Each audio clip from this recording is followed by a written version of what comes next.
નમસ્કાર, YNN ન્યૂઝમાં આપનું સ્વાગત છે। સમાચારમાં વાત કરીએ તો ગઈકાલે હનુમાન જન્મોત્સવ નિમિત્તે શ્રી લોહાણા સેવા મંડળ તથા ગોરવા લોહાણા પરિવાર દ્વારા ભક્તિમય સુંદરકાંડના પાઠનું આયોજન ગોરવા સોનાપાટી પ્લોટ લક્ષ્મીપુરા રોડ ખાતે કરવામાં આવ્યું હતું, જેમાં યુવા વક્તા શ્રી રીધમકુમાર ઠક્કરના સ્વકંઠે આ સુંદરકાંડના પાઠનું આયોજન કરવામાં આવ્યું હતું, જેમાં લોહાણા સમાજના રાજુભાઈ ઠક્કર, કલ્પેશભાઈ ઠક્કર, તમામ સભ્યો ઠક્કર સમાજના લોકો આ ભક્તિમય સુંદરકાંડના મહાપાઠમાં ઉપસ્થિત રહ્યા હતા।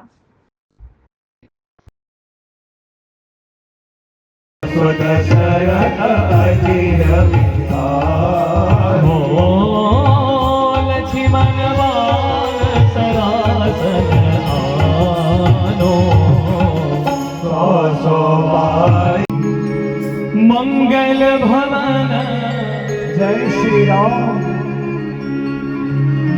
મંગલ ભવન। આજે ચૈત્ર સુદ પૂનમ હનુમાન જયંતિના દિવસે ખૂબ જ મોટી સંખ્યામાં એક સુંદરકાંડની ઉપાસના થાય એવા ભાવથી રીધમકુમારના સ્વકંઠે સોનાપાટી પ્લોટ ખાતે ખૂબ મોટું આયોજન, લગભગ 2500 થી 3000 લોકો સ્વયંભૂ ભક્તો પધાર્યા છે અને આજે અમને ખૂબ સરસ રીતે સુંદરકાંડની ચોપાઈઓ ગાઈ અને એનું પઠન કર્યું છે। ખૂબ જ મોટી આ ઉપાસનામાં ભગવાન સૌને સુખ સમૃદ્ધિ આપે અને આજના દિવસે મહાપ્રસાદી સાથેનું ખૂબ સુંદર આયોજન।